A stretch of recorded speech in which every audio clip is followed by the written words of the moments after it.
오늘은 종려주일입니다. 예수님께서 겸손하게 어린 나귀 새끼를 타시고 만왕의 왕으로 예루살렘 성에 입성하신 것을 함께 기뻐하며 함께 축하하는 귀한 주일입니다. 당시에 많은 사람들이 예루살렘으로 입성하시는 예수님을 환영하기 위해서 자기 옷을 벗어서 카펫 대신에 깔고 종려나무 가지를 꺾어 흔들면서 다윗의 자손으로 오신 이여 호산나 호산나를 외치면서 주님의 왕되심을 그들이 축하하고 함께 기뻐했습니다. 그런데 안타깝게도 며칠이 되지 않아서 그들은 예수님을 십자가에 못 박으라고 저주하고 침을 뱉는 폭도로 변하게 됩니다. 이 종려주일 아침 우리가 그런 자리에 떨어지지 아니하도록 우리 자신의 마음을 다시 한번 다잡고 내 심령 가운데 우리의 삶의 자리에 왕으로 오신 주님을 기쁨으로 호산나 호산나로 맞이하는 그런 은혜의 시간이 되기를 원합니다. 이번 주일부터 고난주간이 또한 시작이 됩니다. 부활절 전 이 한 주간 주님의 십자가를 묵상하면서 주님께로 더 가까이 나가는 은혜의 시간 되기를 축복합니다. 그래서 특별 새벽 기도로 우리가 하나님께 영광 돌리게 될 터인데요, 여러분 1년 동안 우리가 새벽은 깨우지 못해도 이 고난주간만큼이라도 우리가 주님 앞에 나와 엎드려 기도함으로 너희가 한 시간 동안도 나와 함께 깨어 기도할 수 없더냐, 그렇게 말씀하던 주님의 그 말씀의 의미를 다시 한번 마음에 새기고 함께 깨어 기도하는 시간 되기를 원합니다. 오늘은 이만큼의 사랑이라는 제목으로 주님의 말씀의 은혜를 나누려고 합니다. 하나님은 모든 피조물이 서로 사랑하며 살도록 창조하셨습니다. 사랑은 그런데 하나님의 형상으로 지음받은 인간의 전유물은 결코 아닙니다. 심지어 작은 곤충들로부터 짐승에게까지 서로 사랑하며 사는 모습을 보게 됩니다. 즉 생명이 있는 모든 것은 사랑하며 살 때 진정한 기쁨이 있고 행복이 있다는 것을 깨닫게 되는 것이죠. 소설로 유명해진 가시고기라는 그런 이야기가 있지 않습니까? 가시고기는 암놈이 알을 낳고 떠나가면 순놈이 보름 동안 알이 부화할 때까지 목숨을 걸고 지킵니다. 먹지도 않고 자지도 않고 지느러미를 계속 움직여서 알이 깨어나도록 신선한 산소를 공급을 합니다. 만약 다른 침입자가 알을 먹으려고 공격을 하면 필사적으로 싸움을 하는 것이죠. 결국 이 순놈 가시고기는 알을 지키기 위해서 먹지도 않고 자지도 않고 필사적으로 싸우면서 버텨내는 것입니다. 결국 알이 부화를 하게 되면 그 새끼를 바라보고 순놈 가시고기는 쓸쓸하게 죽어갑니다. 그러면 알에서 깨어난 그 가시고기 새끼들은 그 순놈 아빠의 살을 뜯어먹고 살게 되는 것이죠.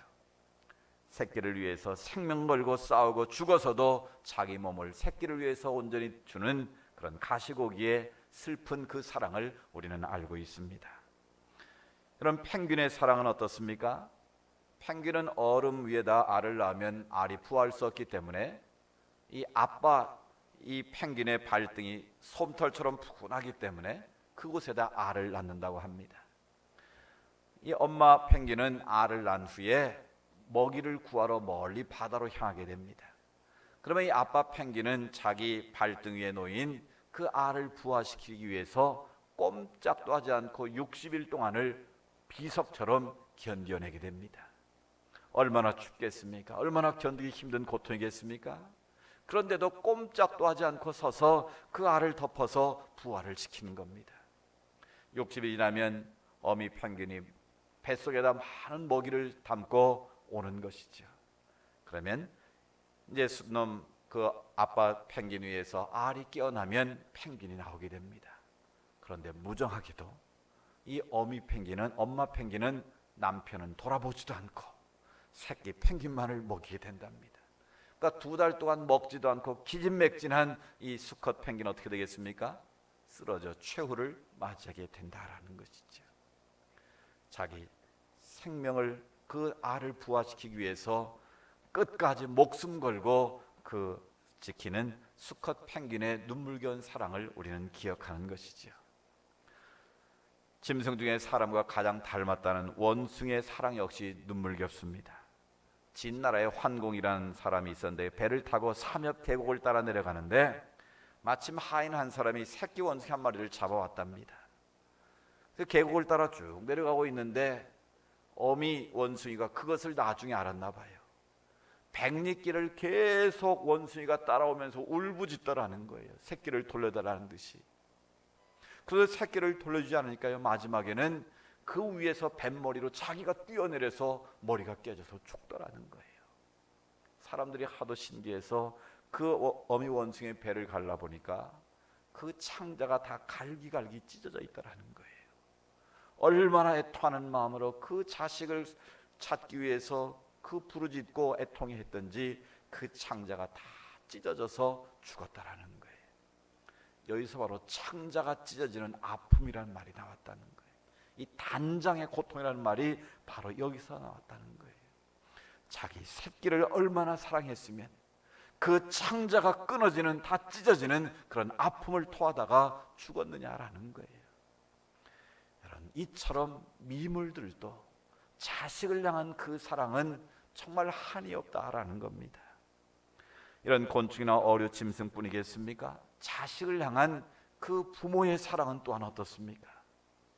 전에 구소련의 아르메니아라는 곳에 대지진이 일어나서 5만 5천 명이 죽는 대참사가 있었습니다. 그런데 지진이 나고 매몰된 지 8일 만에 3살 된 딸과 30살 된 엄마가 구출이 됐습니다. 의사들이 8일 만에 살아난 게 기적이라고 했는데 어른은 그래도 견딜 수 있지만 3살 난 어린 딸이 어떻게 8일 동안 먹지도 않고 살아날 수 있었느냐. 거기에 많은 사람들이 놀라했습니다. 근데 거기에는 이런 사연이 있었습니다. 그 지나서 건물 속에 갇히게 됐는데 그 건물 잔해 틈새에 엄마와 이 딸이 간신히 생명을 유지한 거예요. 그 딸이 엄마 엄마 막 부르는 소리에 손을 더듬어서 그 딸을 붙잡았습니다. 근데 그 딸이 말합니다. 엄마 나 목말라 목말라. 그때 퍼뜩 엄마 마음속에 전에 TV에서 본 장면이 생각이 났습니다. 이 갇혔던 사람들이 목이 마르니까 자기 손목을 그어서 피를 서로 받아 마시면서 연명하는 것을 본 것이죠. 그 장면이 떠올라서 더듬거려 보니까 유리조각같이 날카로운 것이 있었습니다. 그래서 그걸로 자기 손목을 그어서 목말라 애타하는 그 딸에게 그 피를 마시게 한 거예요. 또 시간이 지나면서 엄마 나 목말라 하면 또 자기 손목을 그어서 피를 계속 공급해 마시게 했다라는 거예요. 그렇게 8일을 견딘 결과 딸도 살고 엄마도 기적적으로 구출되는 일이 있었다라는 것입니다. 그렇습니다. 엄마는 그 어린 딸을 살리기 위해서 피 흘리면 자기가 죽는다는 걸 알면서도 그 피를 그 딸에게 먹임으로 그 딸을 살려냈다라는 거예요. 이것이 바로 자식을 향한 어미의 그 놀라운 사랑이 아니겠습니까? 그러나 피조물의 사랑은 아무리 놀랍고 아무리 위대하고 아무리 감동적이라 할지라도 그럴 수 없는 유한한 한계를 지닌 사랑이란데 한계가 있는 것이죠.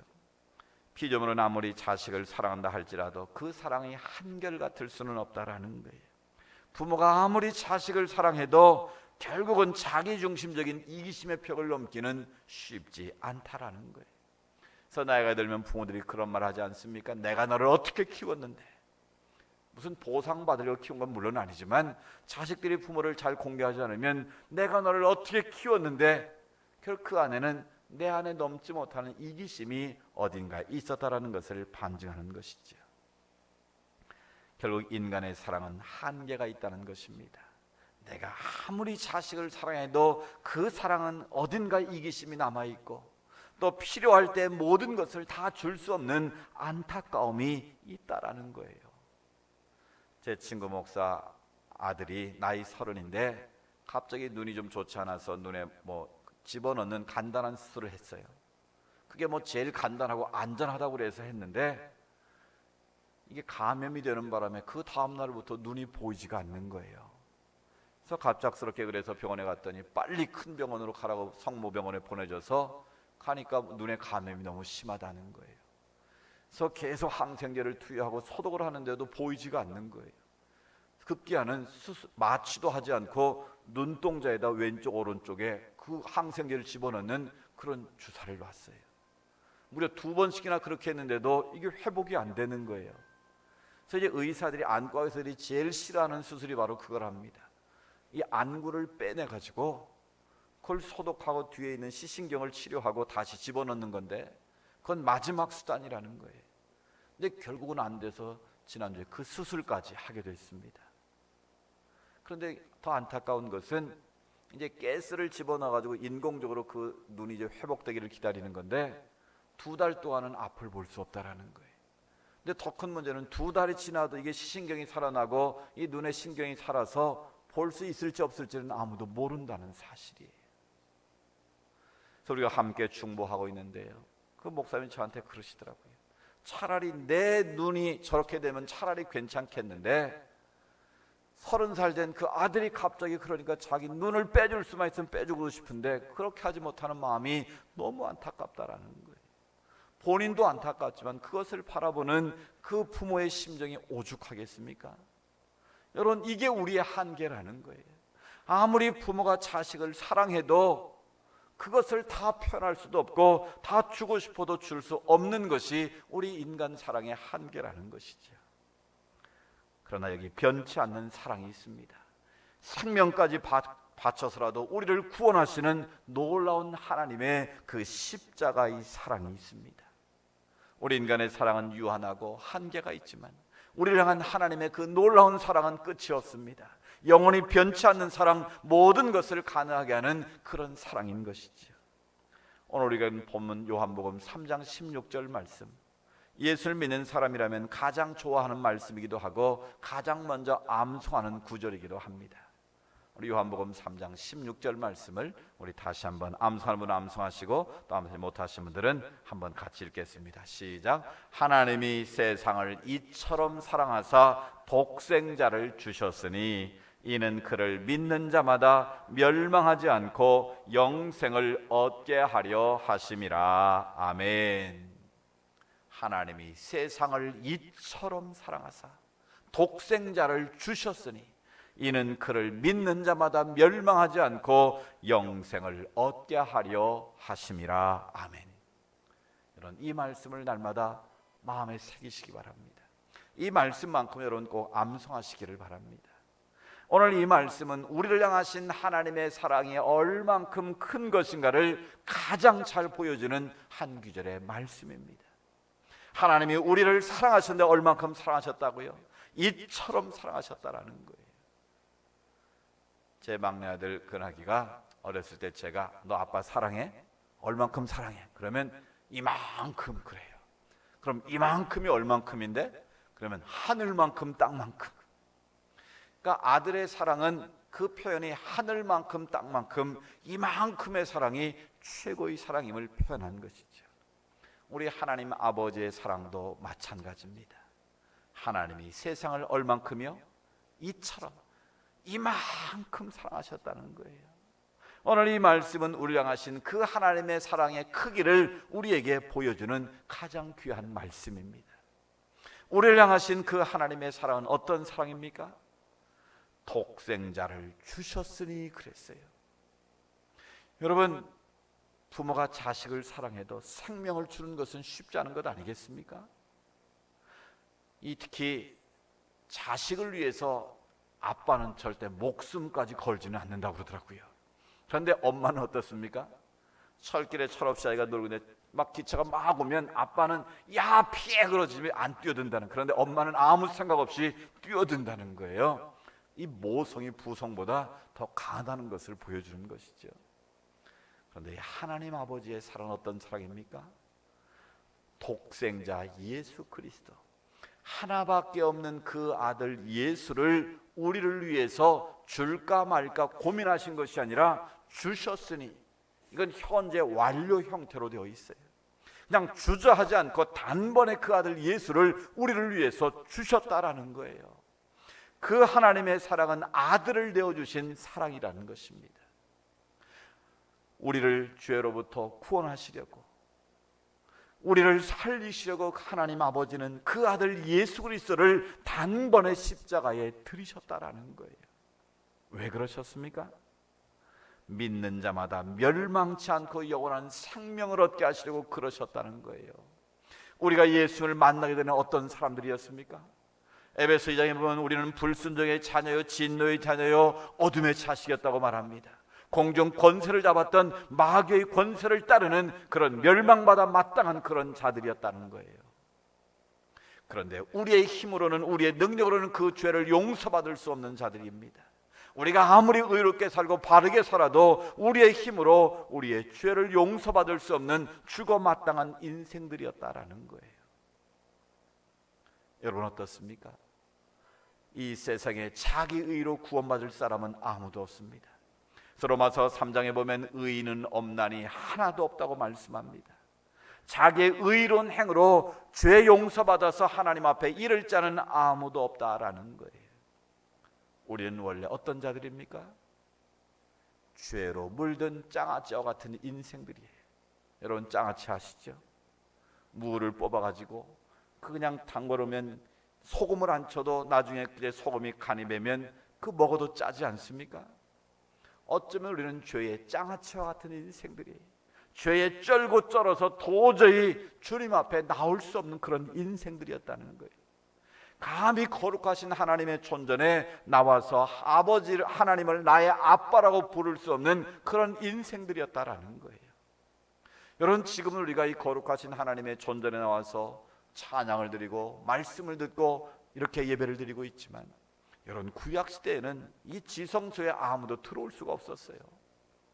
이 성소도 이방인의 뜰이 있었고 유대인이 들어온 뜰이 있고 대제사장만 들어갈 수 있는 그런 장소가 정해져 있습니다. 여러분 지성소에는 누구만 들어갑니까? 1년에 한 번 대속죄일에 대제사장만 유일하게 들어갈 수 있는 곳이에요. 그곳에 백성들의 죄를 다 짊어지고 들어가서 그 피를 뿌림으로 백성들의 죄를 용서하는 거예요. 그런데 그 대제사장도 얼마나 두렵고 떨렸던지 자기 자신을 위해서 소를 잡아서 피를 뿌리고 자신을 위한 제사를 먼저 드리고요. 그런데 만약 하나님 보시기에 그 대제사장이 죄가 있거나 하나님이 기뻐하지 않는 제사를 드리면 죽습니다. 그래서 어떻게 합니까? 다리에는 방울을 달았어요.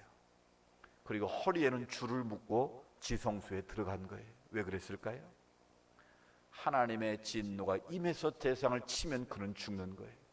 그런데 지성소는 사람이 들어갈 수 있어요, 없어요? 대상밖에는 못 들어가는 거예요. 그러니까 방울 소리가 계속 딸랑딸랑 들리면 뭐 하고 있는 거예요 지금? 대장이 살아서 우리의 죄를 속죄하려고 하나님께 제사를 드리고 있는 거예요. 그런데 갑자기 아무 소리가 오랫동안 안 들리면 그 어떻게 된 거예요? 하나님이 그를 친 거예요. 죽은 거예요. 그래서 시체를 치러 들어갈 수 없으니까 어떻게 해요? 줄을 잡아 당겨서 그 사람을 끌어낸 거예요. 이처럼 우리의 죄가 그렇게 중했다라는 거예요. 하나님 앞에 나올 수 없을 만큼 우리는 죄에 물든 장아찌와 같은 그런 인생들이었다라는 거예요. 그런데 그 죄 때문에 우리는 멸망받을 수밖에 없었는데, 지옥에 갈 수밖에 없는 인생들이었는데, 하나님께서 그 아들 예수를 어떻게 하셨다고요? 십자가에 달려 죽게 하셨다는 거예요. 여러분 십자가는 어떤 의미가 있습니까? 십자가는 로마 시대 가장 잔인무도한 형이었습니다. 그래서 키케로라는 철학자는 이 십자가는 가장 잔인한 형벌이기 때문에 십자가의 형벌은 폐지된다고 주장할 정도로 그렇게 잔인한 형벌이었습니다. 로마의 황제를 모욕하거나 국가에 대한 반역을 저질렀을 때 그 사람은 십자가에 옷을 벗겨 매달아 놓고 수치를 안겨주고, 마지막 그 피가 말라서 죽는 그 고통, 심장이 터지는 고통 가운데 서서히 죽게 만드는 것이 바로 십자가의 처형입니다. 그런데 왜 예수님이 그 가장 처참하고 비참하고 가장 고통스러운 십자가에 달리셨느냐라는 거예요. 그것은 바로 죄로 물든 우리를 구원하시기 위한 하나님의 마지막 사랑의 몸부림이셨다라는 거예요. 그런 점에서 십자가는 하나님 사랑의 최고봉이요 하나님 사랑의 절정인 것입니다. 그 십자가에서 독생자 예수가 어떻게 죽었습니까? 머리에는 가시 멸관을 쓰셨습니다. 여러분 말이 가시 멸관이지, 우리가 생활 속에 작은 가시가 손끝에 박혀도 얼마나 그게 신경 쓰이고 찌르면 고통스럽습니까? 그런데 그 머리에 가시로 유대인의 왕이라는 것을 조롱하듯이 푹 씌웠을 때 그 머리에 그 피가 흐르는 그 안타까움을, 그 고통을 여러분 느낄 수 있겠습니까? 그리고 손과 발에는 46cm가 되는 큰 못에 박히셨습니다. 여러분, 생사를 뚫는 그 고통이 얼마나 크셨겠습니까? 그것만이 아닙니다. 마지막 로마의 군병들이 옆구리에 창을 찔렀습니다. 그래서 물 한 방울, 피 한 방울까지 다 쏟으시면서 그 팔레스타인의 그 뜨거운 떼약볕 아래 피가 쏟아지면서 주님은 서서히 그렇게 죽어가신 거예요. 그 의학자들의 분석에 의하면 그 십자가에 매달아오면 우리 무게 때문에 몸이 처지지 않습니까? 밑으로 처지면 이 횡격막이 이렇게 눌리면서 이 심장의 고통이 엄청나게 온답니다. 여러분 가운데 심장병이 있으세요? 그 심장병 심한 분들 얘기 들어보니까 막 심장이 이렇게 쪼여올 때는 막 숨이 막히면서 어떻게 말로 미칠 것 같다고 막 그렇게 표현하시더라고요. 그런데 그게 잠깐이 아니고 주님은 숨을 거두실 때까지 그 횡격막이 눌려서 숨조차 쉴 수 없는 그 심장이 터지는 그 고통을 온몸으로 다 받으셔야 했다라는 거예요. 그것만이 아니면 육신의 고통은 내가 견딜 수 있는데 사랑하는 제자들마저 배신하고 다 떠났습니다. 그리고 며칠 전에 호산나 호산나를 외치던 그 많은 당신을 따르던 그 제자들뿐만 아니라 많은 군중들, 강도 바라바를 풀어주라고 외친 것이 아니라 예수를 십자가에 못 박으라고 저주하며 돌을 던지고 침을 뱉고 있습니다. 그 누구도 예수님 편에 선자가 아무도 없었다라는 거예요. 그런데 더 안타까운 것은 육신의 고통, 정신적 고통은 견딜 수 있었지만 마지막으로 영적인 고통은 더 컸다라는 거예요. 그 하나님께서 그 아들 예수가 마지막으로 라마 라마 라바 사박다니, 나의 하나님 나의 하나님 어찌 나를 버리십니까? 절규하는 그 아들의 외마디 비명마저도 하나님께서는 침묵하셨다라는 거예요. 그러나 그 예수는 아버지 나의 뜻대로 마옵시고 아버지의 뜻대로 이루어지기를 원합니다. 그 마지막 내 영혼을 아버지 손에 부탁합니다 고백하시면서 운명을 하신 것이죠. 여러분, 왜 주님은 그 십자가에서 육신의 고통, 정신적인 고통, 그 영적인 고통까지 다 감내하셨느냐라는 거예요. 그 이유는 단 한 가지입니다. 죄로 물든 죄의 짜와 같은 우리 인생들을, 멸망받아 마땅한 우리들을 구원하시려고, 우리에게 영원한 생명을 주시려고 그 십자가의 모진 고통을 당하신 것입니다. 이것이 바로 우리를 향하신 하나님의 이만큼의 사랑이신 것입니다. 우리를 죄악에서 우리를 하나님의 영원한 생명의 나라로 옮겨주시기 위해서, 저주받을 인생을 축복의 나라로 옮겨주시기 위해서 주님은 그 십자가의 모진 고통을 이만큼의 사랑으로 다 감당하신 것이죠. 우리는 그 예수님을 나의 구주 나의 하나님으로 고백함으로 말미암아 우리의 그 모든 죄를 용서받은 줄로 믿습니다. 더 이상 과거의 모든 죄, 원래 우리가 가지고 태어난 모든 죄를 주님께서 십자가에서 다 도말하시고 누구든지 그를 믿기만 하면 멸망하지 않고 영원한 생명을 얻게 하신 줄로 믿습니다. 그래서 우리는 영생을 얻은 자로 이 자리에 나와서 하나님을 예배하고 하나님께 영광을 돌리는 것이죠. 그렇다면 이제 우리에게 남은 숙제가 있습니다. 하나님께서 그 아들 예수를 그토록 처절하게 십자가의 외침까지 외면하시면서 우리를 사랑하시고 우리를 용서하시고 우리를 하나님의 자녀 삼아 주셨다면 이제는 우리가 주님을 위해서 뭔가를 해야 되지 않겠습니까? 나 같은 죄인 사이신 그 하나님의 은혜를 우리가 입술로만 감사하며 고백할 것이 아니라 우리가 그 받은 사랑, 그 은혜를 누군가에게 전하고 나누어야 되지 않겠습니까? 세상에서도 그 은혜를 조금만 갚아도 의인 취급을 받고 또 자기 생명까지 던져서 그 사람을 건져내면 동상까지 세워주면서 그것을 기념하는 것 아니겠습니까? 그런데 나 같은 죄인 살리시려고 십자가의 모진 고통 다 당하시고 우리에게 영원한 생명이신 그 하나님의 사랑을 터득고 우리가 지금 살고 있는데 우리는 과연 그 하나님의 사랑을 얼마나 기억하고 있고 얼마나 내가 받은 사랑을 우리 이웃들에게 나누고 있느냐, 그것을 한번 우리가 생각해 봐야 되지 않겠습니까? 우리가 주님의 십자가를 느끼는 것만으로는 부족합니다. 그 십자가를 내가 지고 그 십자가의 삶을 살아낼 때만 하나님의 놀라운 능력이 나타나고 하나님의 기적이 임하는 것입니다. 그렇습니다.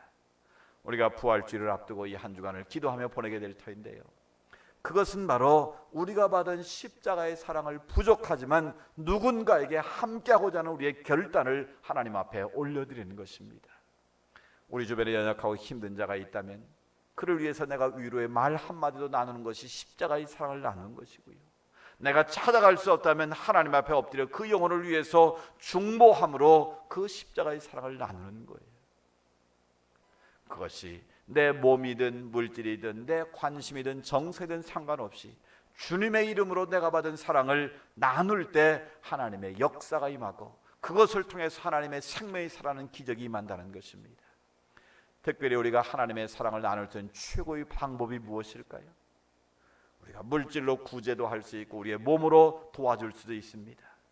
그러나 최고의 사랑은 바로 주님의 십자가의 사랑, 십자가의 복음을 나누는 것입니다.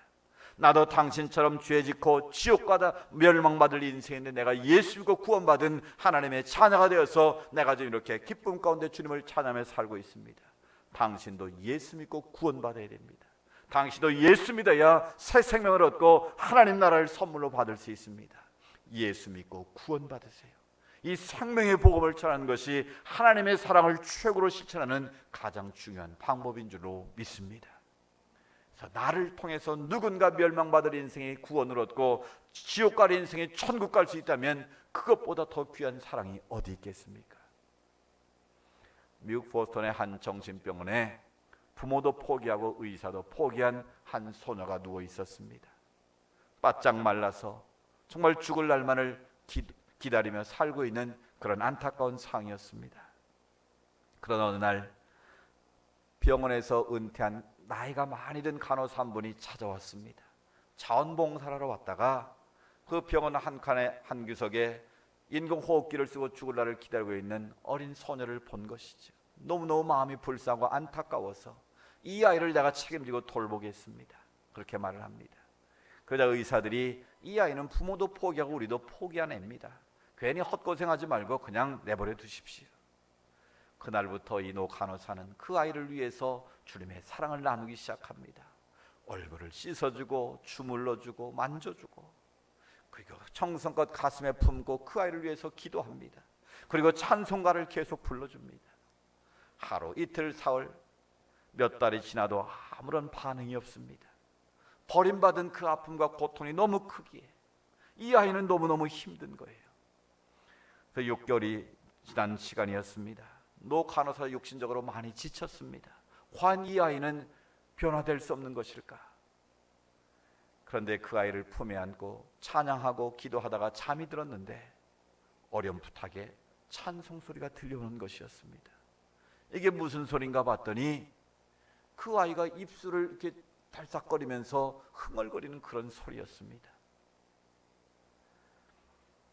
이 아이가 누구인 줄 아십니까? 바로 보지도 못하고 듣지도 못하고 말하지도 못했던 헬런 켈러 여사입니다. 그를 정성껏 돌보아서 위대한 하나님의 사로 만들었던 분은 셜리번이라는 그 노 간호사였습니다. 버림받은 인생이었지만 그 셜리번이라는 그 한 간호사의 그 사랑의 수고와 그 정성이 헬런 켈러를 위대한 하나님의 사람으로 거듭나게 하는 축복의 통로가 될 수 있었다라는 것이죠. 여러분, 하나님의 사랑은 이렇게 놀라운 변화를 일으키는 것입니다.